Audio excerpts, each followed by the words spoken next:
시청자 여러분 안녕하십니까. 12월 10일 이제 아침 8시 50분인데요. 전옥현의 안보정론 두 번째 뉴스를 보내드리겠습니다. 시청자 여러분 제 방송 꼭 새롭게 보시는 분들은 구독 버튼을 누르고 봐주시면 대단히 고맙겠습니다. 제가 지금 이제 말씀드릴 내용은요, 국내 정치 문제인데 지금 가장 뜨거운 이슈는 여러분들 잘 아시다시피 지난해 지방자치선거 때 울산시장 선거에 청와대가 어느 정도나 개입했느냐, 이 함영수사 의혹, 이 함영수사 의혹의 최정점에 청와대가 있고 그 밑에 서울경찰청이 있고 그 밑에 울산지방경찰청이 있어요.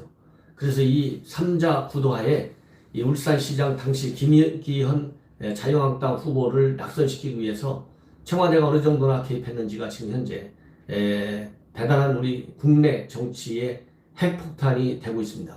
이 핵폭탄이 터지면 그야말로 여권의 직접적인 그 붕괴 위기에도 놓일 수 있다고 하는 것이 저의 판단입니다. 왜냐하면 우리 자유민주주의 국가에서 선거 개입 얼마나 중요합니까? 이 관건 선거 없어져야 되죠.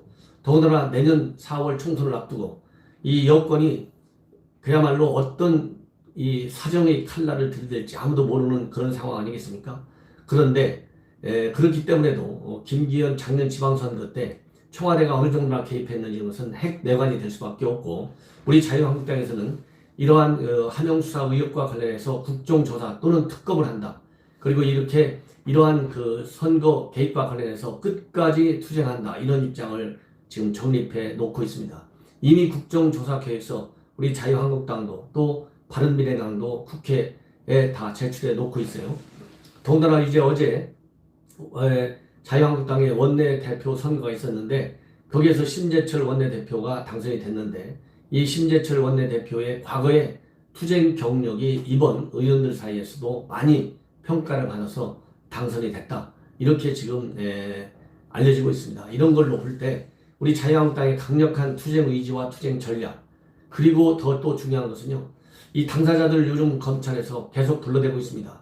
이 울산시장의 이 선거 개입 의혹과 관련해 가지고 이 박기현 당시 김기현 한국당 후보의 비서실장도 불렀고, 그 다음에 송병기 당시 직접적으로 청와대 제보를 했다고 하는 송병기도 불렀고요.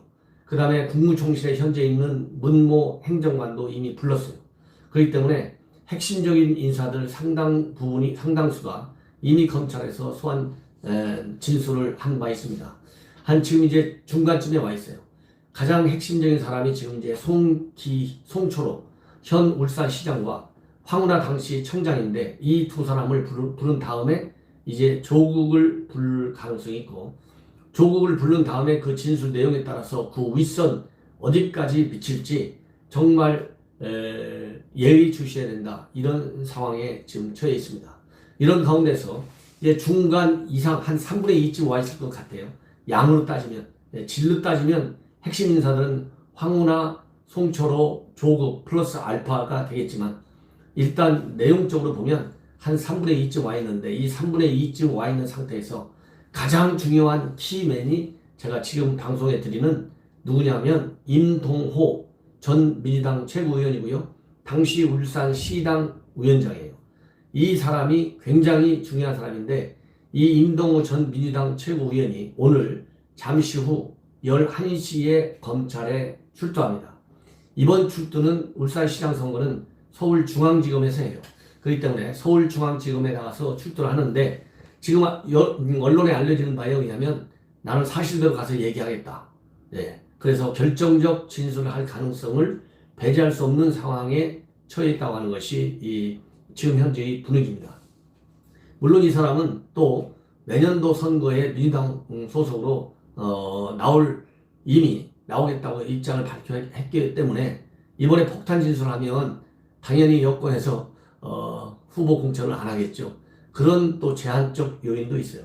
그러나 일단 언론에 알려진 거 보면 그러한 결정적 진술 있는 대로 얘기하겠다라는 입장을 우선 좀 강하게 가지고 있는 것으로 보입니다.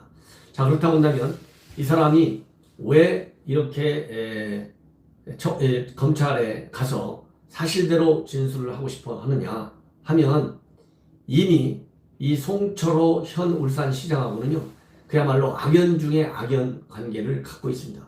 둘 다 울산 지역 정치 정가에서 뛰고 있는 사람들이잖아요. 그런데 총선 때는 총선 때대로, 시장 선거 때는 시장 선거 때대로 아주 매 선거 때마다 송철호하고 둘이 이 출마 문제 가지고 또 공천 그런 문제 가지고 계속 갈등해 왔는데요. 결과론적으로 이 임동호가 항상 패했어요. 항상 승자는 송철호 현 울산시장이 승자예요. 그러다 보니까 이 악연의 악연을 거듭할 수밖에 없는 것이 돼버렸고 두 사람 사이가. 그 다음에 더 중요한 것은 이 송철호가 울산시장 공천을 받을 때 작년에 그때 왜 단독 공천하느냐, 이것은 당원 당규에 대한 위반이다, 이렇게 강력히 반발했다고 합니다.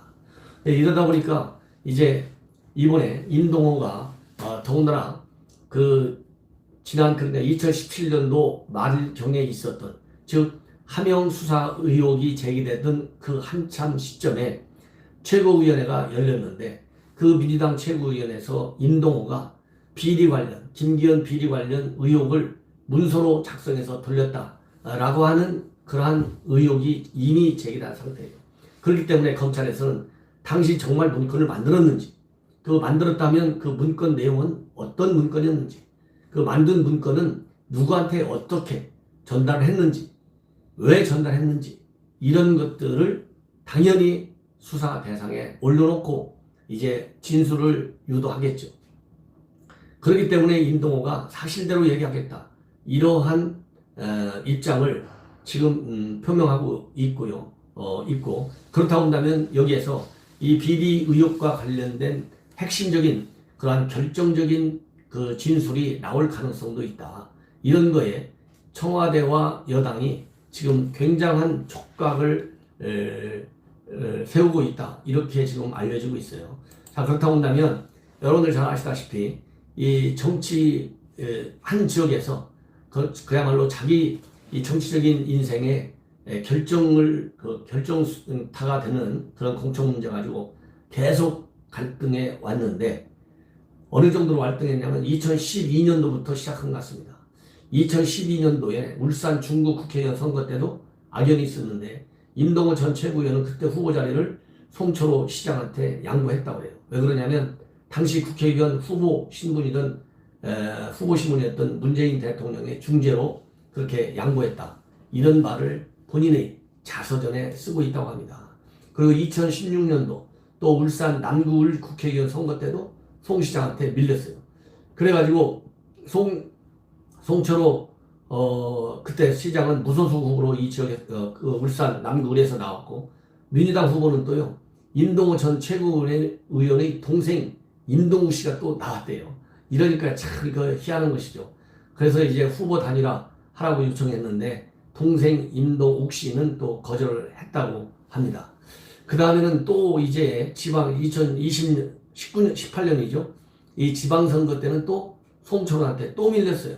예. 내부 경선 없이 송철호가 당연히 되겠죠. 아니 문재인 대통령하고 30년 호영호쟁하는 사이인데, 이러니까 임동호는 당원 당규 위반이라고 강력히 반발했다고 합니다. 그래서 이렇게 이 임동호가 검찰 소환 조사가 이제 될 수밖에 없는 상황이 이르니까 청와대에서 최근에 이 임동호 전 최고위원한테 이달 초, 그러니까 뭐 오늘이 12월 10일이니까 이달 초에 전화를 했다고 합니다. 예. 이 전화는 왜 했을까요? 뻔한 얘기 아니겠어요? 지난번에 이 김기현 하명수사 의혹과 관련해서 또 유재수 사건과 관련해 가지고 검찰 수사관 한 명이 생명을 달리했지 않습니까? 그야말로 극단적 선택했잖아요. 그때도 청와대에서 하도 많이 전화가 걸려가지고 전화에 많이 시달렸다는 거 아니겠어요? 지금 오늘 아침 뉴스를 보면 이 검찰과 청와대에서 전화를 여러 차례 한 것으로 나온 것으로 지금 보도가 되고 있습니다.